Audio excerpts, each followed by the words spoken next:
Every morning in Africa, a gazelle wakes up. It knows it must run faster than the fastest lion or it will be killed. Every morning, a lion wakes up. It knows it must outrun the slowest gazelle or it will starve to death. It doesn't matter whether you are a lion or a gazelle. When the sun comes up, you'd better be running. By Unknown. I literally love that quote. Hey. It's Tuesday. It's another episode of the Toy Talks podcast. Welcome to the episode that is called Barriers to Entry. Let's have the conversation. If this is your first time listening to the Toy Talks podcast, where have you been? Because we're all in a lockdown. So you should have been in your house listening to the Toy Talks podcast, but it's never too late to be an avid listener of this podcast and access and benefit from the Toy Talks platform. The website, of course, is www.toytalks.com. Sorry, I've had like 2 coffees already, so I am very alert, very awake. Before we get into the episode that is Barriers to Entry, there's a few things I just want to talk about quickly. Breonna Taylor. My heart was so heavy last week, as I'm sure many of our hearts were very heavy. The officers involved in the case, only one of them has been charged and hasn't actually been charged with the murder of Breonna Taylor, but in fact was charged with the stray bullets that hit the wall. I think they call it the wantoon something. And I literally felt very heavy in understanding that a black woman can't just go to sleep in peace without the risk of not being murdered effectively. And I know that in America, there is just a lot going on at the moment over there in our black communities. And as a woman of the black community here in the UK, I am just offering out my prayers. I'm stretching out my hands, offering my prayers to our black brothers and sisters in America. It's tough, and watching it makes it almost impossible to not feel something. And being a black woman, seeing our brothers and sisters going through so much in the US and all over the world is heavy.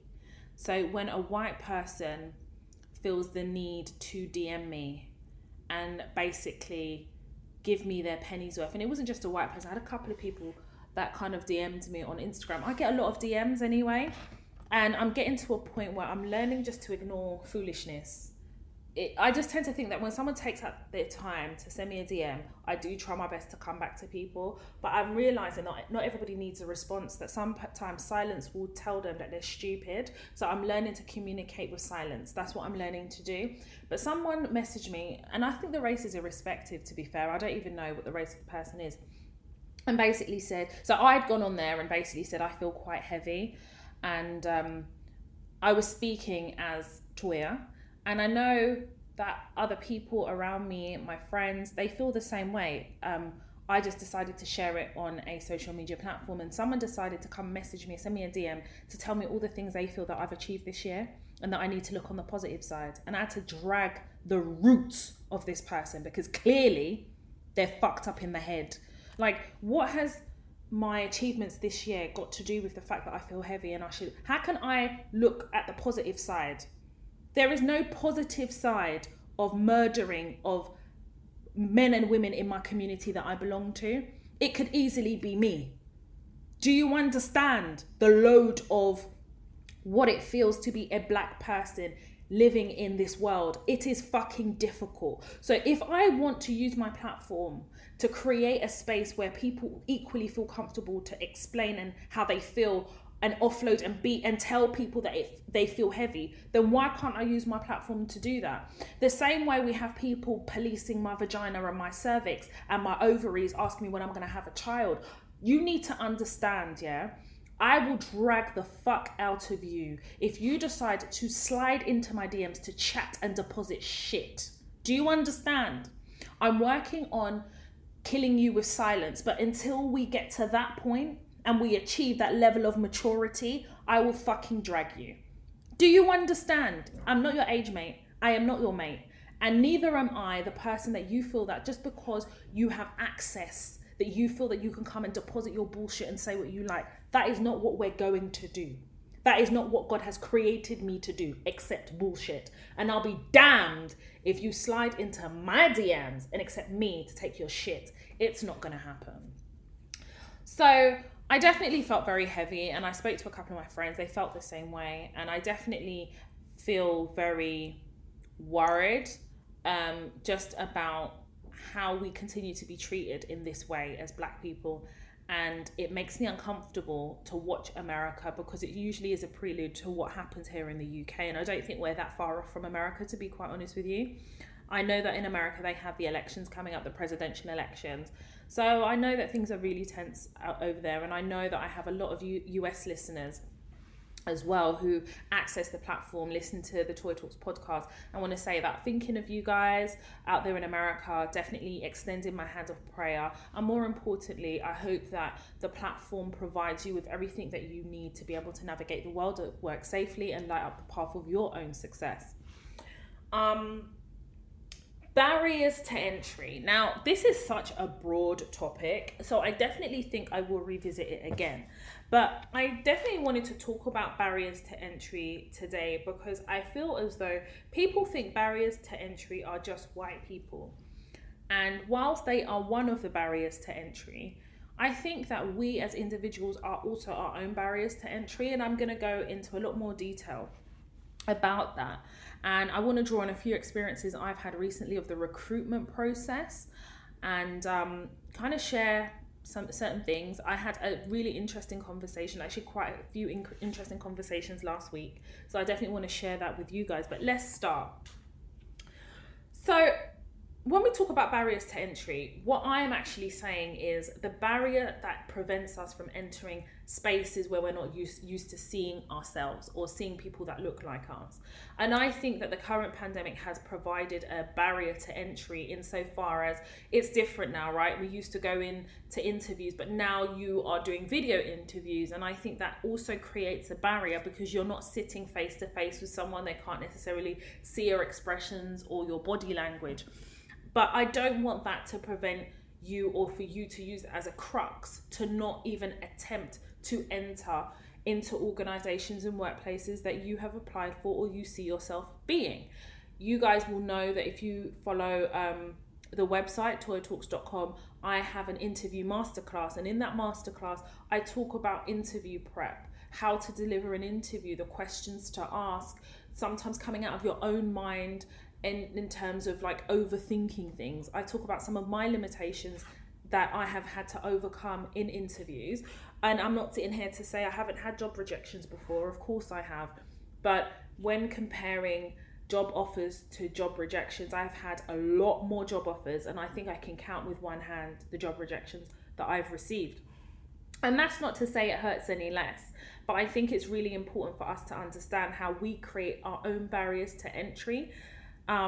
So for instance, I feel as though we are waiting to get permission to apply for certain senior roles. We don't automatically see ourselves in senior roles because we feel like we have to overcome trauma and hurdles to be able to feel as though we are deserving of those senior roles or deserving of a senior platform. And I'm going to say this to you guys. As well as my education and experience, the reason why I have been able to enter very senior levels in workplaces or command a certain salary has been because I've applied for those roles. Even when I felt like it was outside of my reach, I still applied. And I do you know what? I think it's like a Nigerian thing whereby, like, the Nigerian culture is amazing at knowing how to really gas you. Have you ever seen a Nigerian man in a Nigerian club? Even the uncles with the big bellies and the dirty toes, he still carries shoulders of confidence. And I definitely feel as though, I don't know, I think most Africans have it, but obviously I'm a Nigerian woman, I'm an Igbo woman, and I will say that Nigerian Igbo men have a level of confidence that, listen, you know that was divine intervention of confidence. And I definitely feel Nigerian women have a lot of that confidence too. I definitely feel we're very gingered. You go to a Nigerian party and tell me Nigerians are not gingered. And I feel like that's the same confidence you need to apply to work and to jobs that you're applying for. I remember when I was 25 years old, I was a few months away from being 26, and I applied for a role that ordinarily people would tell me I had no business in applying. And I applied and I got offered the role. And at 25 years old, I was being offered roles in excess of 70, 80,000 pounds a year. That's a lot of money for a 25-year-old. And I was working in organisations that I didn't even realise I could access because I didn't even know they existed. You guys who have followed me for a really long time know I was born and raised in Tottenham. Not the Tottenham you know now. Not the government funded Tottenham, the lottery grant Tottenham. Like, it was the hood, it was the ghetto. And the access to the outside world of ambition and dreams were our teachers, who were white, often middle class, from outside London, coming into inner city London to save these black children who were about to enter a life of crime, was the narrative of the day. And to be able to say that I literally had a very strict upbringing where education was like primary, but being able then to really see the opportunities that I could possibly have if I just worked hard enough. And no one ever told me I couldn't apply for those roles. I was made to feel like I wasn't deserving of those roles because I hadn't jumped through hoops, or because I don't have this tragic story to tell of. It was a lot. And I remember, like, there was this one person around me at the time, and when I told them I was applying for this job, they said to me, Toya, at the end of the day, rejection is hard. Are you built for that type of rejection? So it was automatically ingrained in that person that the answer would be no. When the answer was yes, I never heard from that person again. Yeah, I never heard from that person again. And that was kind of crazy. But yeah, I think it's important that you set yourself ambitious goals. And don't get me wrong, I definitely believe that one has to be reasonable. But unless you're willing to take risks, and unless you're willing to apply for those roles that maybe you think that you won't get, you just won't get them. Do you understand? Like, you don't lose anything if you apply for those roles and get a rejection. The most important thing is actually the taking part and understanding what that process looks like. Getting to an interview is an achievement. And I think that we are limiting ourselves, and we are creating barriers of even celebrating the achievement of getting to a certain level whereby, okay, you weren't offered the role, but you went through the interview process, asking for that feedback that will help you for your next role. I never really applied for roles that were quote unquote on my level, because my level, I believe, was above only. Seriously. I really had a lot of confidence, and I think that came from being told that I would be the head checkout girl in Sainsbury's, when there was nothing wrong with being the head checkout girl in Sainsbury's, but I had ambitions to go and do law. Being told that actually law might be too challenging for me, but not being able to tell me why it would be too challenging for me. I think that my learning disability was a barrier to entry, potentially, but my father was like, listen, you're not going to feed into the limitation of your learning difficulty. You're just going to have to learn how you learn and how to then apply that into work and into exams, because life isn't going to give you a crux. Life isn't going to give you the steps. You're going to have to figure it out. And in not allowing my learning disability to be a barrier to entry, I definitely feel as though my father gave me the opportunity to push myself further than I expected I could go. So when I started seeing myself in these organizations, when I started working my way up, I realized that the only limitation was in my mind, and that society had created these barriers of entry to control me, to keep me where I was. I remember, back in the day, you go out with your friends on a weekend and going to Muswell Hill and in London and seeing the type of houses people live in Muswell Hill. And I'm going to say something to you, and you guys are going to think I'm a little bit crazy, but follow me here because you know what it is. I give you the truth. Do you know that in order for me to understand what I could have in life, in order for me to understand what the opportunities were, I had to go to certain places and experience certain things. So going to Muswell Hill and seeing those prestigious, big gated communities allowed me to realize that is a potential. That is where life could take you, Toya, if you open up your mind to the possibility. Having a wide network of friends and being in different environments, and I'm the type of person that I don't like networking events. I have a very, very awkward personality, and we're going to talk about that a little bit later on, because you're probably thinking, no, you don't, and I will challenge you because I actually really do face to face, but I digress. I definitely think as Black people, as Black women, we need to recondition the way we think, and it takes a lot of work, and it takes a certain level of confidence, and it takes trusting yourself to understand that society needs to keep us in a certain level. They need to keep us thinking that not only should we be grateful to white people for what success looks like to them, we need to start defining what success means to us. So when someone says, Toya, you're so successful, that's your opinion of me, but I have a definition of success, and therefore, do I consider myself successful? Yes. Have I got some things I need to achieve to really achieve that ultimate success? Definitely. But I get to define what success looks like. And do you know why? Because I am the project manager of my career. No one owns my career. I own it. I make the choice on what I allow to be barriers for my career and my growth and my progression. Asking my manager permission to go on a course is giving my manager access to what success looks like for her, for me. That doesn't make sense. I'm allowing my manager to be a barrier to entry of my success. So when I sit here and I talk about barrier to entry, before we even talk about the interview processes and recruitment, we need to deal with our own minds and our psyche and the way that society tells us that the barrier to success is what the white man's created for us by telling us this is your ceiling, you are the token, this is how far you can go. In fact, we're not even going to give you an opportunity to have a review on your objectives. We're not even going to give you the permission to grow.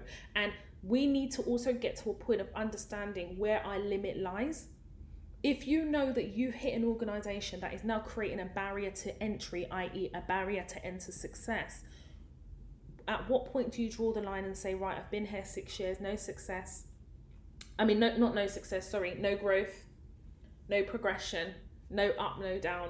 Here's my ceiling.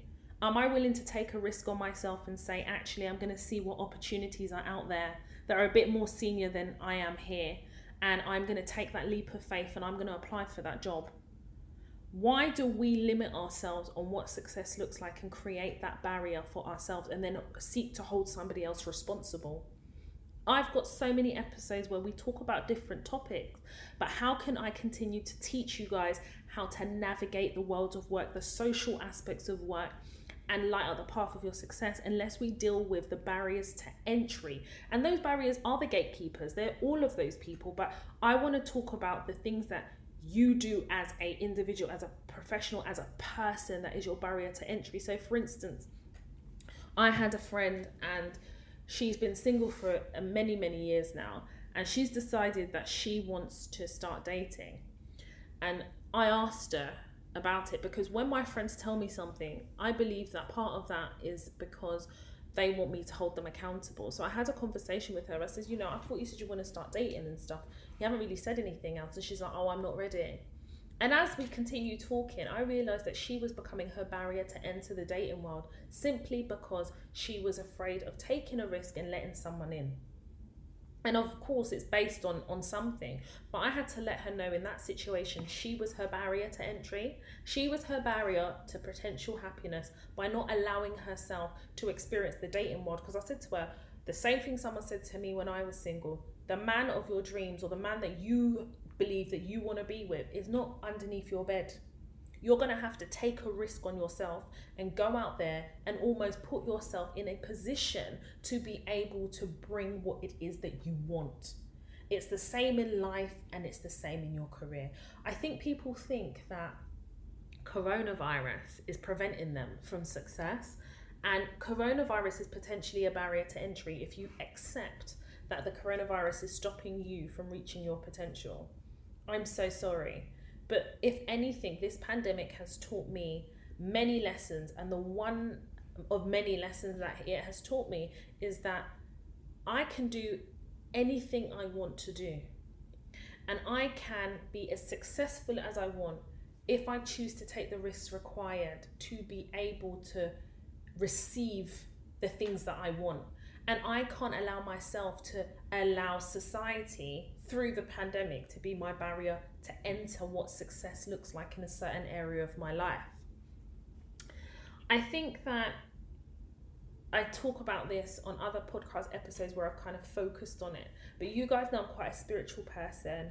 And I do have an episode coming up about religion, because I know a lot of you believe you're on a Christian ministry or a religious ministry in the workplace to convert your colleagues into your chosen religion, and therefore are hitting also barriers and are finding yourself in really precarious situations. I could read you some dilemmas about that, but I'll save that for another episode. So as I was saying, I'm a very spiritual person. I'm really careful about the people I keep around me. I say this to you each and every time, because you know them bad energy people, them bad-minded people, those people that you think are there to celebrate, but they're there to observe and spiritually take away. Those people that are supposed to cheer for you because you cheer for them and fall deafeningly silent at your success, those people are what we call barriers to entry. Those type of energies can prevent you from actually entering and realizing your success. Do you want me to repeat that? You need to be really careful. I've shared examples with you whereby such bad energy that I allowed around me was preventing me from entering a certain level of success. And as soon as I removed that person and trusted in myself and trusted in my spirit, the door to the light of success started opening. Barriers to entry are not just the things that we can't control. There are things that we can control, that we allow to be barriers to what success looks like. And sometimes it's fear. Fear is a barrier to entry. Thinking that, oh, I'm going to fail. I hate the word failure. I don't use the word failure, but I have to use the word failure for the purposes of this episode, because the fear of failure, the fear of letting your family down, the fear of not being good enough, the fear of the trauma that we have gone through in our families that tell us we will not be, is a barrier to entry. I'm going to say this right now. I'm going to put it on the table. I'm going to say this now. I genuinely believe that my generation, we need to go to therapy. We do. Blanket statement, putting it out there. Do you know how difficult it is growing up in an African home, full stop? Growing up as a daughter in an African home, full stop. Growing up as the eldest daughter in an African home, full stop. And growing up as the eldest of an African home, full stop. And then from my West Indian counterparts, the same challenges that they go through as being part of a West Indian family, being the oldest, being the only girl or the only child. The trauma is a barrier to our success. Do you not understand that in not seeking help and not going to therapy, you are preventing yourself from being successful because you are so consumed in the trauma that tells you you're not good enough, you will not be good enough. And that home environment that has basically crushed your self-esteem, and then you go into the world and you're supposed to take risks, you're not going to, because you haven't cultivated the confidence in your home because of the trauma. And now you realize the trauma, it's time to do something about it. One of the most difficult things I have ever had to do, aside from burying my father, was therapy. Confronting what I looked like as a person and literally unpacking the trauma to be able to be the woman that sits in front of you today. I know who I am because I had to work through that trauma, the core of who I am, the fundamental principles that I had been raised with. I had to unpack the trauma associated with it. And when I committed to the process of therapy, I then removed that barrier to my success.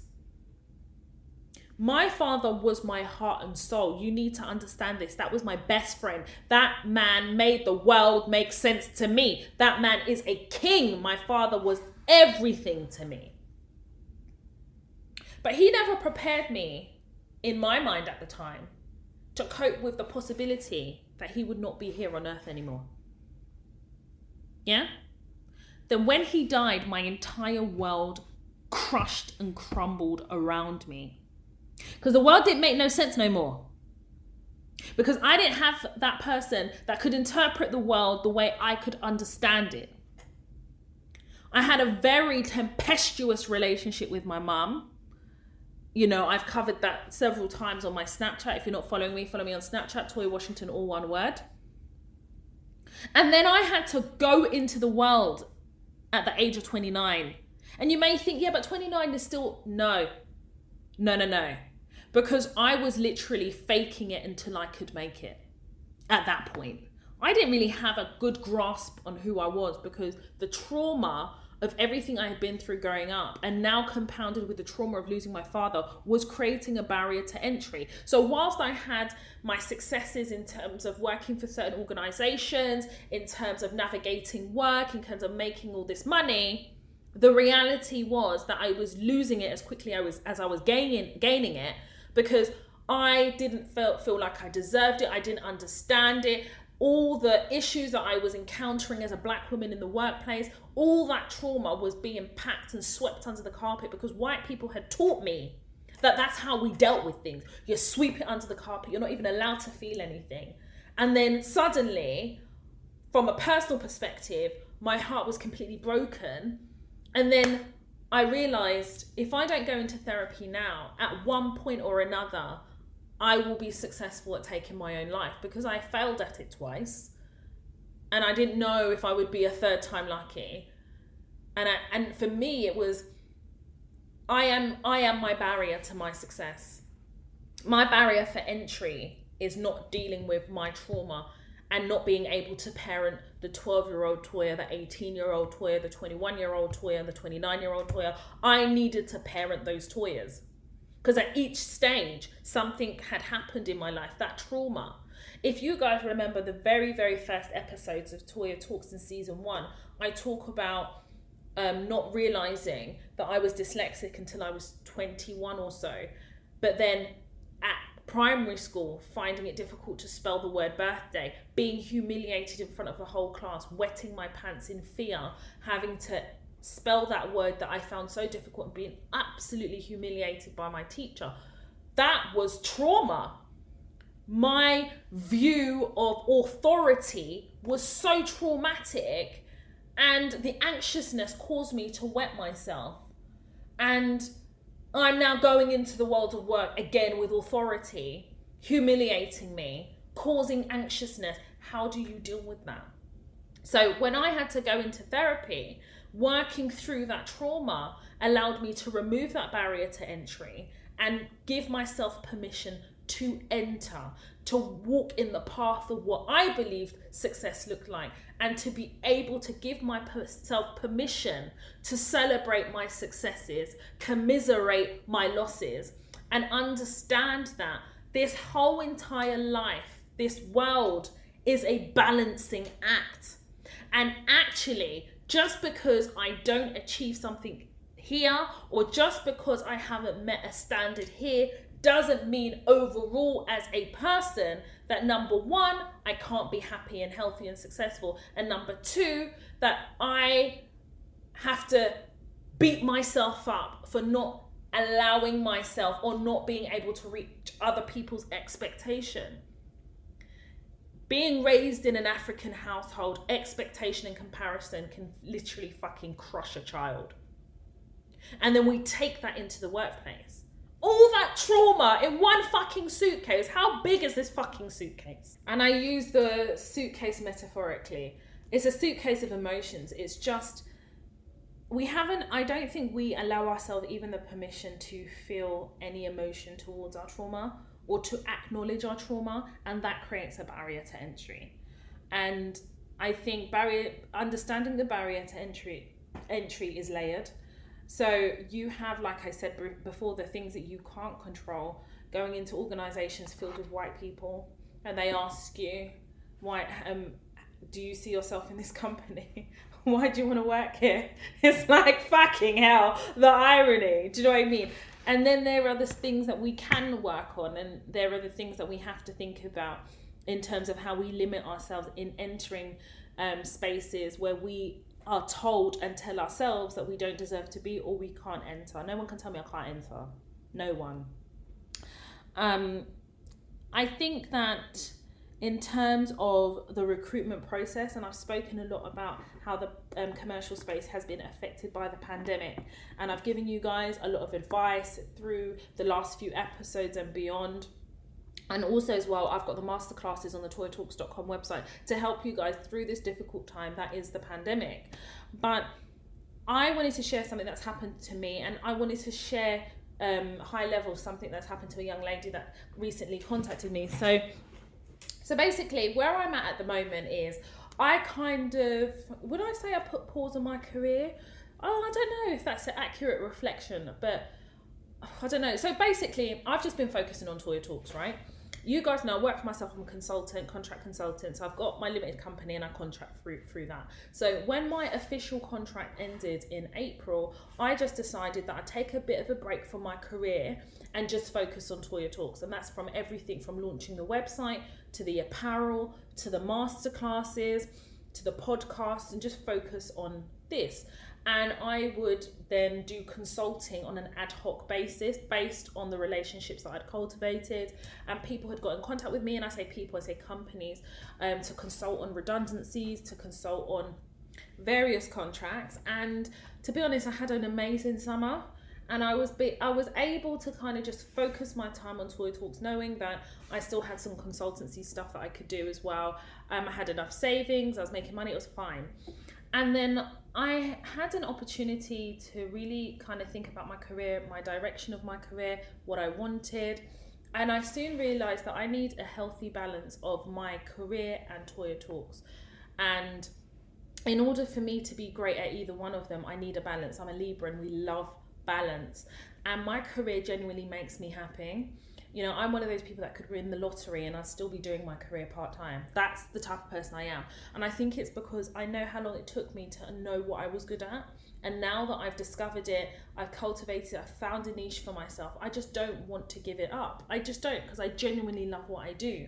And Toya Talks is amazing because it's been so organic and it's given me an opportunity to share my work-life experiences to help and guide Black women as they navigate the world of work and understand that Black women, we are in charge of our path of success, and success is achievable because if you do all these things, if you think of all these things, if you allow yourself to be strategic, you too can be successful in your career, and understanding what success means to you. So having a healthy mix of both has always been what I have strived to have. So I made the decision, and I spoke to my partner about it, that I wanted to kind of unpause and I wanted to go back to my career and still do the Toya Talks and still work on my businesses. I'd still keep the consultancy open, but I wanted a bit more structure. And also I felt like I'd taken some time off. And one thing about contract consultancy is, even though you're doing it ad hoc, if you don't continue to add to your skill set, you're not practicing, you're not keeping abreast of the change of law. Changing laws, sorry. So I definitely wanted to go back. Anyway, I digress.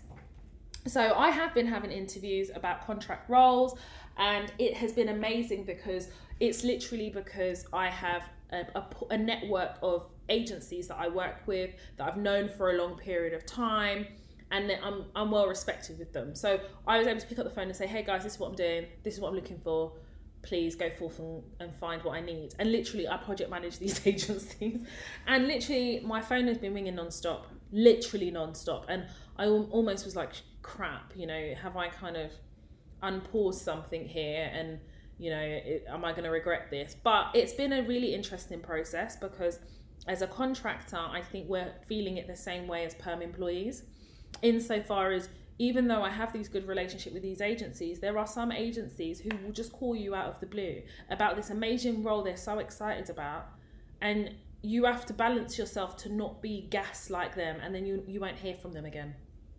And this is what I basically went through. So there was a particular role that I had applied for separately. They were looking for a contract consultant. I applied for the role, and then I got a job rejection, straight out rejection. And in my head, I was like, that don't make sense, because I could do this job standing on my head. Like, how have I not even got an interview? I forgot about it. A month later, I get a call. And I say a month because it was like 3.5 weeks. We rounded it up to a month. And the internal resourcing for this organisation says, oh my God, I've seen your CV somewhere. It's absolutely amazing. We really, really want to get you in front of the hiring manager. This role has your name written all over it. And I was quiet. I didn't say, oh, but you guys rejected me. I didn't say nothing. I thought, let me just go through this, because clearly they don't know what the fuck they're doing. So let me just see how this goes. Lovely guy put me forward for the role. The next day emails me and asks me like a couple of other questions, puts me forward. Haven't heard anything from him. Then I was just like on the internet, and then I found an external resourcing team for this particular organisation. So remember, I've come from the outsider perspective, they've rejected me. Internal resourcing have hunted me down. And then external resourcing, I found their email address, I send them my profile, and literally within 15 minutes they called me and they were like, oh my God, like, we really want, you know, we really are interested in you. Can we set up an interview for tomorrow? I said yes. Do you know that after receiving that job rejection, the internal resourcing person's come to me now, haven't heard from them, then get an email out of the blue last week, basically saying, oh, you're still in the mix, still in the running, we just haven't heard. I didn't even flinch, but I said, thanks for the update. The external resourcing person's basically offered me the job.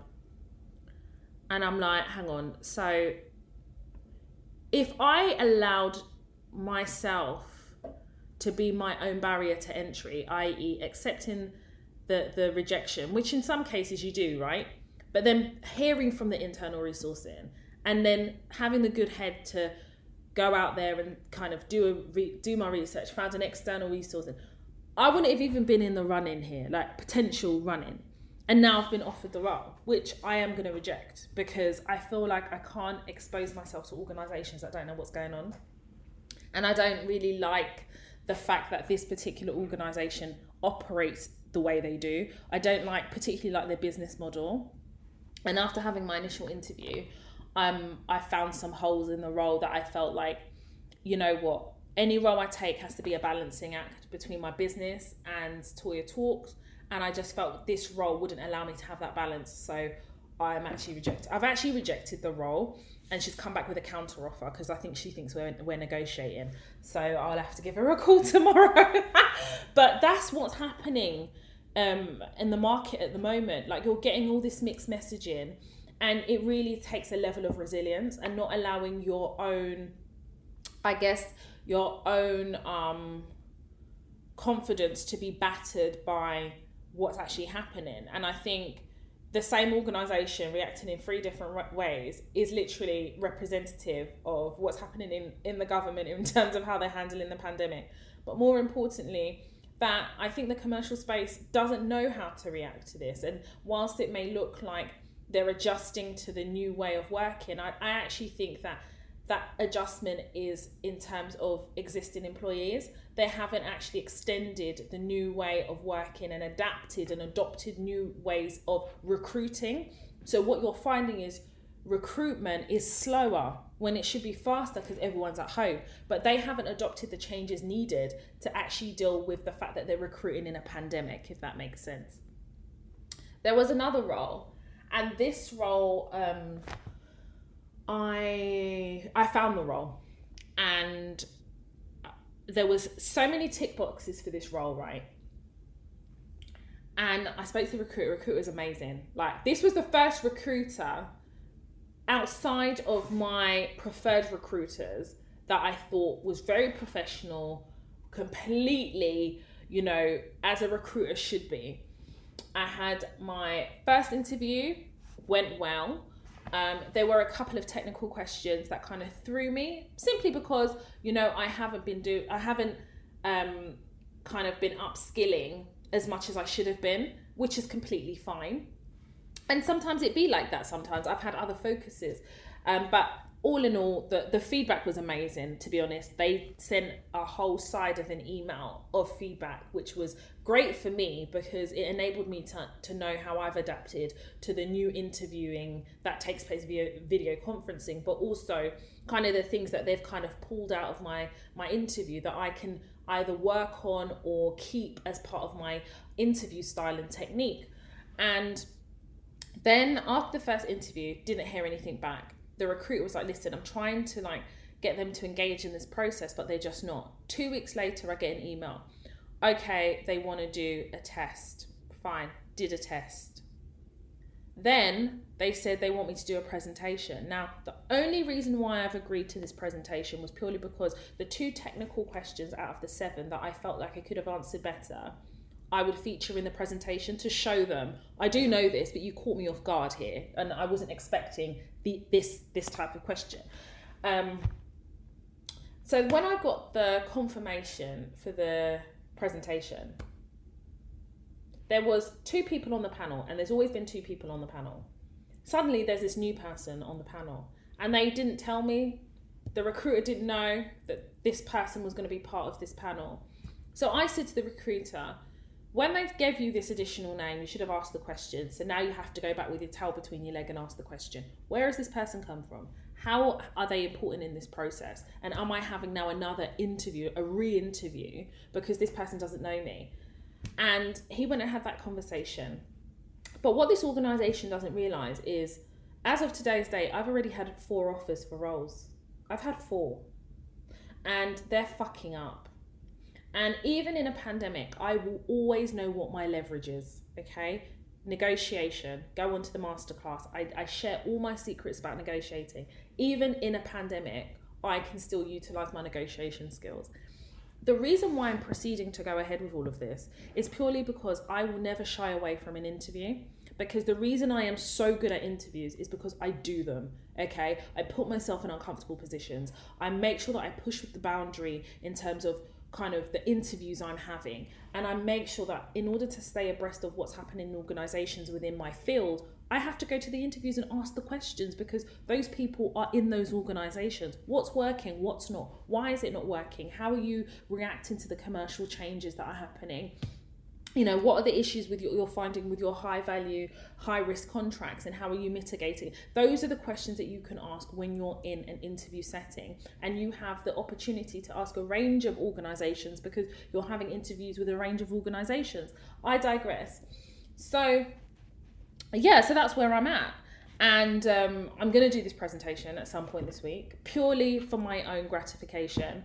And then I get to make the decision about what contract I take, the length of time I'll be at that contract, and I have already negotiated the money for each of those contracts, and I have gotten what I want, because I know that not only am I a subject matter expert in what I do, I'm a fucking damn good negotiator. I do it every day as part of my job. So boy, I'll be damned in a pandemic if I'm going to allow the pandemic to be a barrier of entering a negotiation. God damn it. Shit and bills need to be paid. Paid. A bitch needs to be paid. Christmas is coming, honey. So yeah, that's kind of what's happening at the moment. But I had a young lady that reached out to me, and she was kind of going through the same thing, but she was very frustrated. And she messaged me, and I'm just giving a high level of what she said. I'm not reading verbatim. She said basically, you know, that she misses seeing me as frequently on Snapchat, because every morning I actually used to snap on the way to work. But things have changed, and I, you know, I've had to adapt, and I don't kind of snap every day on the way or as I'm working, because I'm working, right? But it was a nice little segue for her to kind of explain a few things that are happening to her and how the pandemic is creating a barrier to her entering employment and in this particular organisation. So basically, she had a pre-test before she even had an interview, which is almost unheard of a few months ago. Then she had to do a test. So she did the pre-test. She did an interview, and she had like 3 or 4 interviews at this stage. All in all, 6 stages. 6 stages for a fixed term fucking contract. Fixed term, not perm, fixed term. 6 stages. And they basically were informally offering her the role, and then everything went silent. And she was so frustrated. And I could tell how frustrated she was, and she needed to offload, and she offloaded. And I basically had a conversation with her about how to view it and how to manage the recruiter and how to frame the conversations that she were having with the recruiter to get the information from the recruiter about what is actually going on. And she's a very confident young lady because she was so resilient even in her frustration. And she managed to find out from the recruiter that apparently this organisation is interviewing someone else. But because she was so good, they're trying to create a role for her that is bigger than the role that she applied for. But the way they've managed the process is really bad from a communication perspective, from an interview perspective. I'm so sorry. No job should be 6 interviews.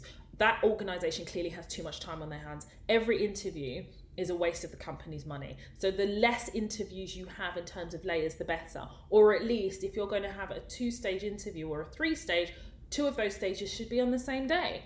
And she was saying to me, she listens to the podcast and completely resonates with what I'm saying in terms of prepping and preparing people for, the difficulty that everyone's encountering in terms of interviews, in terms of getting jobs, losing jobs, redundancies, you name it. And the reason I am telling you this story is because everything I am telling you here as an example is a barrier to entry. And it's going to rely on your resilience. It's going to also rely on your confidence and how you are going to manage this situation. Easier said than done. I know. I've had my own frustrations. Believe me, I have. And jobs are like buses because they will all come at the same time. That's just the way it's built. Because when I had made that decision that I wanted a contract, it was fucking silent everywhere. And I was like, shit, am I not going to be able to kind of do this? And I'm one of these people, like, I'm so determined. And then I was applying, I was speaking to my pool of preferred recruiters. And now it's like I have many options and I have to be strategic on what I actually accept, what I actually decline, and when I do that. Because if you decline roles too quickly, maybe the one you go for could fall through at offer stage because maybe what you've agreed and what they've actually transcribed into an offer is completely different. So my dad has this saying, a bird in hand is more than one in the bush. And what that actually means is what you can see and what you have is more than what you can't see. So I need to see everything written down and signed. They sign first, I countersign. I will not accept or I will not decline an offer based on a contract that I've received that doesn't have the other party's signature. They should sign first if they're producing the contract. That's just how I work. I know that doesn't apply to everyone, but I've had to adapt the way I contractually deal with organizations because I know that the commercial space is very turbulent and I can't allow kind of what used to work before to be my barrier of entry because I have failed to adapt to the new way of working, is what I'm trying to say. So I hope that kind of explains, barrier to entry and kind of where we position ourselves as Black women as we adapt to this new world. But also I hope that I'm giving people reassurance that just because things are quite turbulent, if you are looking for roles or wanting to look for roles, you shouldn't allow the fear of the pandemic to be your barrier to your next level or your barrier to success. I think that who are the true success stories are the people that are able to adapt and who are able to understand that no condition is permanent. And whilst everybody's holding onto their jobs and are grateful for their roles and their jobs, you can still reach a ceiling in a pandemic and still want more. And you just have to be calculated and strategic about how you go about looking for that. I wouldn't suggest quitting your job without something to go to, especially in a pandemic, especially because the furlough scheme is closing in October, and whatever the Chancellor of Exchequer has announced as a package, to be quite honest with you, doesn't save every job. And I just think that you just need to open your eyes, read, understand. When I say read, I mean read about what's actually happening in the world of work and the economy as a result of the pandemic, and making strategic rather than emotional moves. So yeah, that's kind of what I've been experiencing. And I know as a contractor, it's slightly different, but I think we're all in the same boat, be it whether you're a contractor, whether you're in a fixed term contract, and whether you're a permanent employee. We're all in the same boat because we're all affected by what the pandemic has done, and it's created uncertainty. And I think my role for myself is to create some certainty for myself. And the way I'm doing that is knowing what I want and being able to understand that I do maybe have to compromise a little bit more, but fundamentally making sure that I negotiate what I deserve and what I want, and not allowing organizations to stiff me by leveraging the pandemic. So for instance, you know, just because you're not traveling because it's a remote role doesn't mean the salary has to significantly drop because you're not having to pay for travel. That's bullshit. Because when I wake up in the morning, have a shower and make my bed and go to my desk, I'm traveling to my desk. Yes, I'm traveling to the desk to do my work. So somebody's paying for that. And whilst it may not be traveling in the conventional sense, the fact is I'm still having to do that much more to not return back to the bed. Oh God, I don't even know. It's crazy. But I'm hoping that you guys have enjoyed this episode. Don't worry, it hasn't come to an end yet. Psychometric testing and all these tests that these organizations are coming up with, I think it's to make them feel better because they know that they can't see you face to face. So if they create all these layers to interviews, it almost seems like the job is prestigious. These times you'll probably be the only one in the running.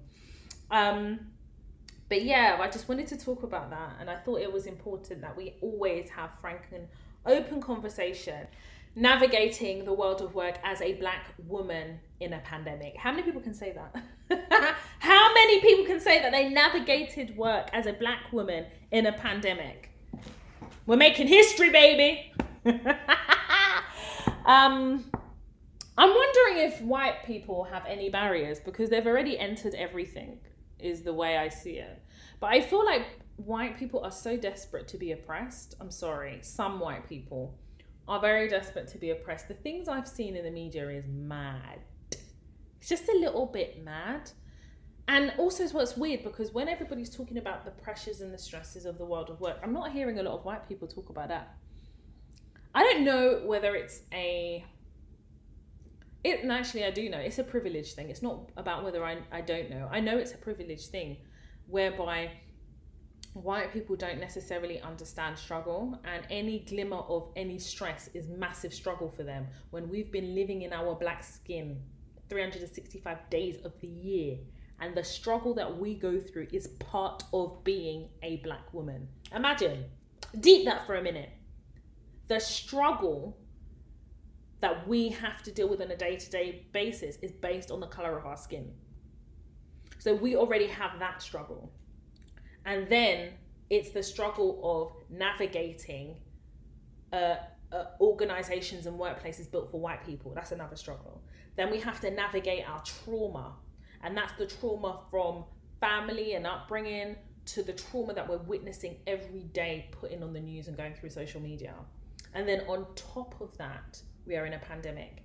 If you guys don't give yourselves a tap on the back, I'm giving myself flowers. I give myself permission to give myself flowers. Yes. Because you know, when we're talking about these barriers to entry, that we're knocking down and kind of breaking through those barriers. When we've broken through those barriers, we need to celebrate it. Listen, let me make you people understand something. I love designer handbags, and I love designer handbags even more so when I've bought them myself. Every designer handbag I have, I bought myself. I don't allow my partner to buy me any of them. I know what those bags represent. I know why my Achilles heel, if you like, is designer handbags, but I reward myself. I do. And I used to feel some type of way at sharing the rewards and the flowers I give myself. I'm not doing that no more because I work fucking hard. I work bloody hard. And if you don't know how hard I work, you only have to be on my social media or speak to one of my friends. I'm fucking relentless. Work ethic unmatched. Yes, let me toot my own horn. Toot, toot, toot, toot, toot. I say this all to say that we need to self-care as Black women because society seems to think we don't feel, we don't see, we don't hear. And I think it's important to celebrate our wins. And wins are measured at different levels. Whatever you consider as a win, celebrate it. You know, being able to be in the running for an interview is a win because there's clearly something in your CV. Your CV's doing the right things. It's opening spaces for you in the right rooms. That's a win. Getting a job is a win. And I think, again, you know, the way we're raised is almost like you can't share your successes because of the evil eye. That's one of them. Whilst I think that can be managed. And you can't share your successes because you don't want it to appear like you're showing off. I don't give a fuck if it looks like I'm showing off. The fact is, I need, you know, the same way I say I'm doing the Lord's work. When I'm celebrating, I'm also doing the Lord's work as well, yeah? Because I need to show them what the Lord is doing too. Yeah, that's how I look at it. Oh, God. So I'm drawing that to a close.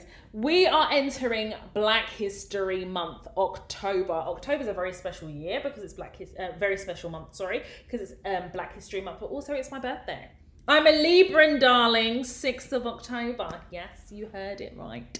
I am a Libran, the balance of the entire zodiac, justice, fairness, loyalty. Yes, yes, yes. All the greats are born in October. Cardi B, you know, Toni Braxton. The list goes on and on and on. But I talk about Black History Month to say also that, you know, people who are influencers, Black influencers, people who are, you know, I say people who are, I mean, people like myself, who definitely is very, very, very much about Black women, myself included, and ensuring that I'm educating, teaching, and motivating Black women how to be successful in the world of work and like a path of their success. I'm busy, I'm booked and busy, baby. And I'm doing talks in organizations. I got my biggest booking to date. And kind of acclimatizing to doing these presentations over video is a challenge, but one that I hope I'm equal to the task. And having certain conversations about being a keynote speaker at certain organizations and watching the podcast grow has been amazing. And I really hope this Black History Month is further testimonies of success in all our lives. And I also want to thank people who have reached out to me on social media. Your friend has introduced you to the Toya Talks platform. You have listened to a podcast episode and now you are an avid listener. It's amazing. And the reason why the podcast has been successful is because of you sharing, talking, advising people to listen. And I'm really, really grateful for it. I'm also grateful for all the women I've been able to help through the episodes and through the advice that I give, through the examples I give, and through some of my lived experiences. I equally have an abundance of emails from women all over the world sharing with me how they have used Toya Talks platform and the podcast and everything Toya Talks related to navigate their careers, and they're seeing the success that it's given them. That to me is the goal. That is why I do this, because believe me, when it comes to what we have to face, unless there is a platform where we can openly be safe enough to share, we will be going and suffering through these things in silence, and I refuse to allow that to continue. And that's why I have the Toya Talks platform. So to each one of you who listen to the podcast, who shares the podcast, who talks about Toya Talks, who goes on the website, buys the apparel, I want to personally say thank you to you, because you guys make it worthwhile. When you share with me your success stories because you've used the platform, it motivates me to keep on going. So you guys play a very important role in Toya Talks, what it is, where it is now, and where it's going. I want to thank each and every one of you for joining me.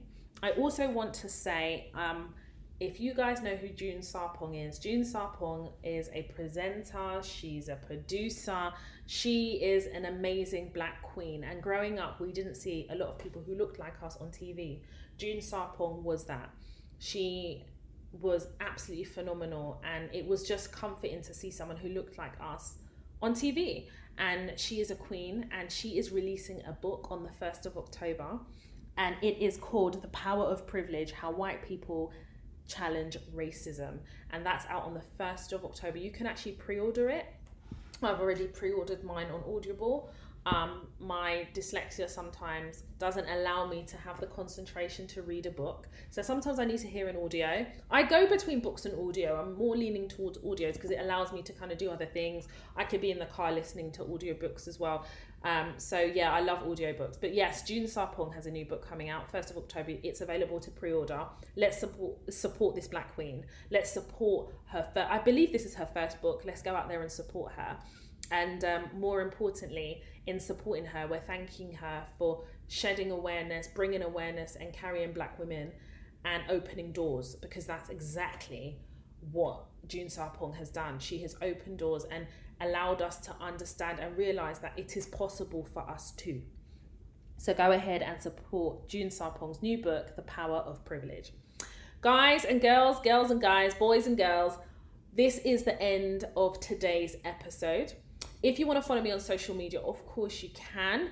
My Twitter handle is Toya_W. My Instagram is Toya_Washington. The Toya Talks Instagram page is Toya_Talks. Follow me on Snapchat, Toya Washington, all one word. If you have a dilemma that you want me to read out anonymously, of course, and give you advice, then the email address is hello@toyatalks.com. That's hello@toyatalks.com. As you know, that's a new episode each and every Tuesday. If you want to follow the masterclasses that I have available on the Toya Talks website, go ahead and access it, www.toyatalks.com. And I'll see you again next week for another episode of the Toya Talks podcast. My name is, of course, Toya Washington, and you have been listening to the Toya Talks podcast.